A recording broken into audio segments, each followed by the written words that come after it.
एक बूढ़े भिखारी अनोखी कहानी। हर दिन एक भिखारी दरवाजे के पास आकर भीख मांगता था और घर का मालिक हमेशा घर के बाहर आते ही उसे देखकर फिर जाया करता। कई बार उसके लिए गाली भी बकता। वो कहता, तू जिंदा क्यों है? पूरी जिंदगी ऐसे ही भीख मांगेगा क्या? धरती का बोझ बने क्यों बैठा है?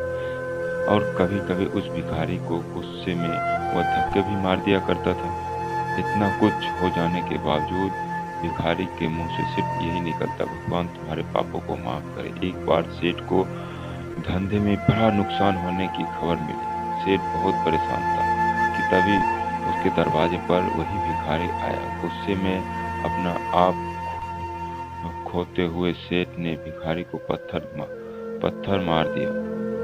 पत्थर लगने के कारण भिखारी का सर फट गया और उसके सर से खून बहने लगा। फिर भी दर्द के कहते हुए भिखारी इतना ही कहा, भगवान तुम्हारे पापों को माफ करे।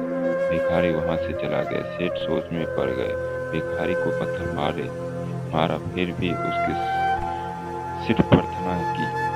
सेठ का गुस्सा शांत हुआ। सेठ का मन शांत हुए। भिखारी का रहस्य जानने के लिए सेठ ने भिखारी का पीछा करना शुरू कर दिया। भिखारी जहाँ जहाँ जाता सेठ उसके पीछे जाते। सेठ ने देखा कि कोई उसका खाना देता, कोई उसको मारता, कोई अपमानित करता तो कोई गाली देता।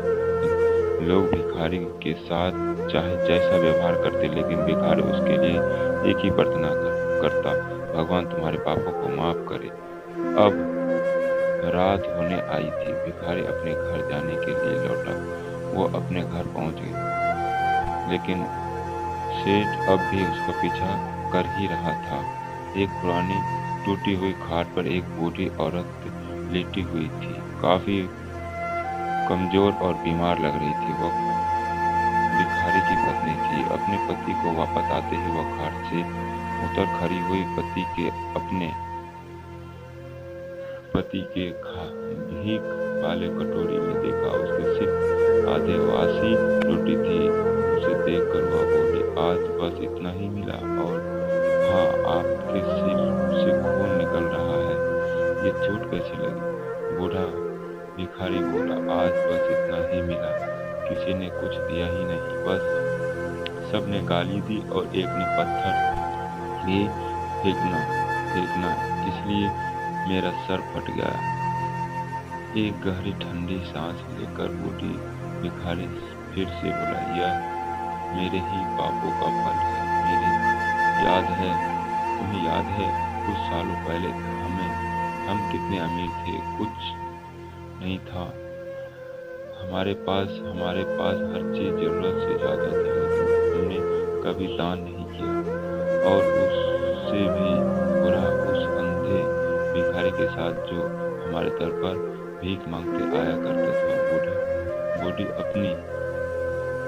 पत्नी की आंखों में आंसू आ गए। वो बोली, हाँ, हम उस बेचारे अंधे के साथ बहुत बुरा करते, उसका अपमानित करते थे, उसे खाने के लिए रोटी की जगह कागज दिया करते, उसका मजाक उड़ाया करते और कभी कभी मारा भी करते थे। मैं कभी उसको रास्ता नहीं दिखाया। एक बार मैंने उसके मुंह पर मिट्टी भी फेंकी थी और वह हमेशा दुख होकर यही कहता, भगवान तुम्हारे लिए यही सजा देगा, भगवान हमारे पापों की सजा तुरंत देगा।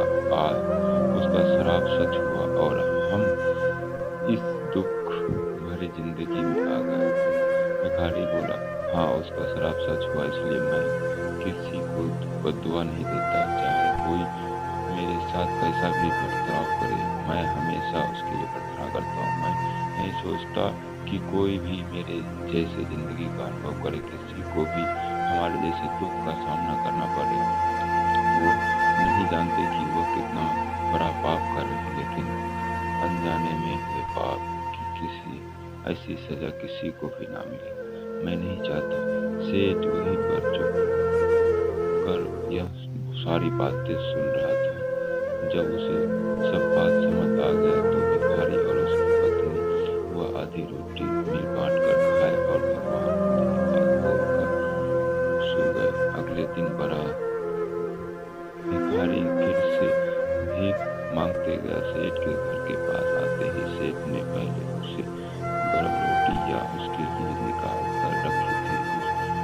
देते हुए सेठ निर्मता से बोला, माफ कर दीजिए बाबा, मुझसे बहुत बड़ी गलती